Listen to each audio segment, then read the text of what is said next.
Tom Blyth stars as Billy the Kid in the brand new series that just premiered on Epix. We're getting brand new episodes on Sunday. Thank you so much for joining me today. No worries. Thank you for having me.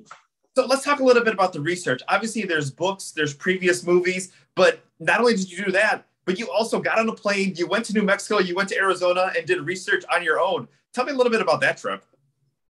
I did, yeah. It gets to a point when you're reading about a historical character where the books are only so useful. You know, you have to kind of embody it and make it feel like it's yours after a while. And so for me, I'd read like 3 or 4 different books, and you know, you start to kind of fill up the imagination and the pot of useful facts that you know. And then you're longing for something more tangible, for something more physical. And so I jumped on a plane and I went to New Mexico for about 7 days just before we started filming, and took a road trip around Arizona and New Mexico. And I went to Lincoln County and Fort Sumner and all the places that he worked and lived in and died in. And eventually ended up at his gravesite in Fort Sumner, New Mexico, and kind of just almost asked permission to be able to play him in a way. What's up? As a kid, my parents took me to different museums or different historical places that really got me interested in learning, especially once you got to see the physical buildings or, take the different tours. What's something that you learned, especially, not from a book or from a movie, but from actually visiting? I mean, you know what I really was shocked by is how much of an effect he still has on the people of New Mexico. I was in a bar one night after we visited his gravesite, and this musician was playing in this bar and playing a few folk and country songs on his guitar. And I was sat having a glass of wine and a bit of food, like after a long day of driving. And this man came over and asked what we were doing there. And I told him that we were doing some research on Billy the Kid.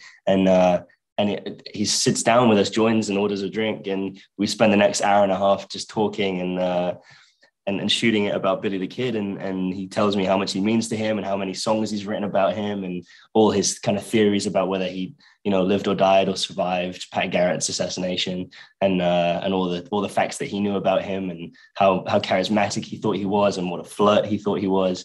And it was amazing to me that people now in New Mexico still kind of have this folklorish love for him. That's an amazing story that, these historical figures still have a hold on the areas where where they were so powerful. But we're going to see his backstory. We're going to see a little bit more of Billy the Kid growing up, and he had a strong connection with his mom. You also have a strong connection with your mom. You would watch American Westerns growing up. Tell me a little bit about that. And does this feel like a full circle moment to be able to play Billy the Kid? Yeah, no, I mean, it absolutely does. There's without a doubt a kind of a strong connection there between Billy and myself.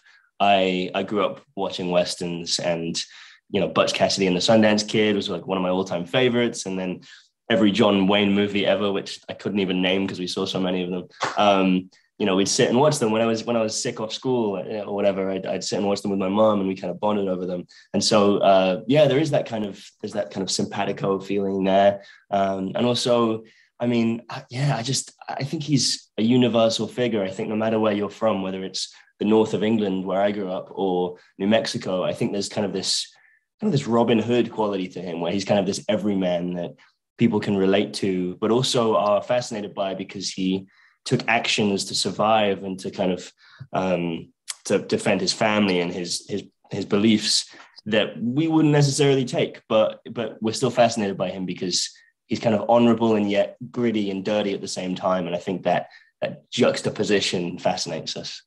I mean, especially someone who's been a big fan of American Western since you were a kid. What was it like to put on that iconic coat, to put on the cowboy hat, to be in that outfit?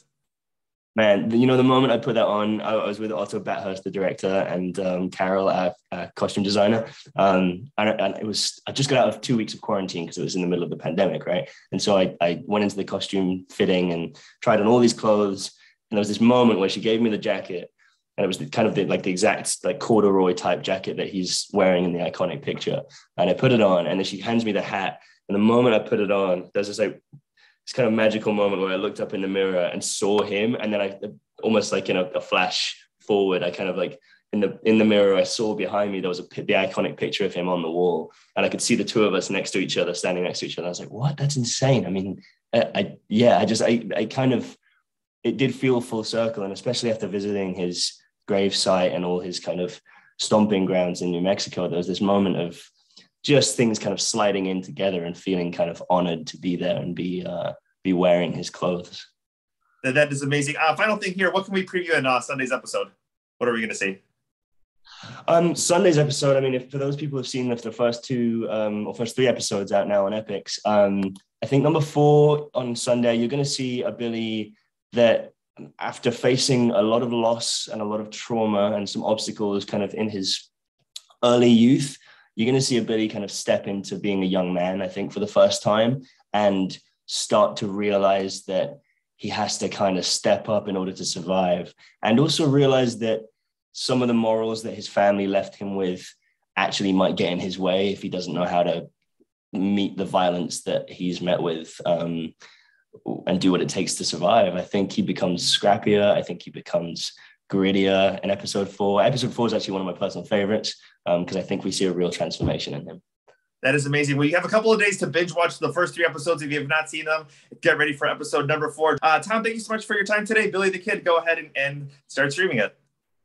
Awesome. Thank you very much. Thank you.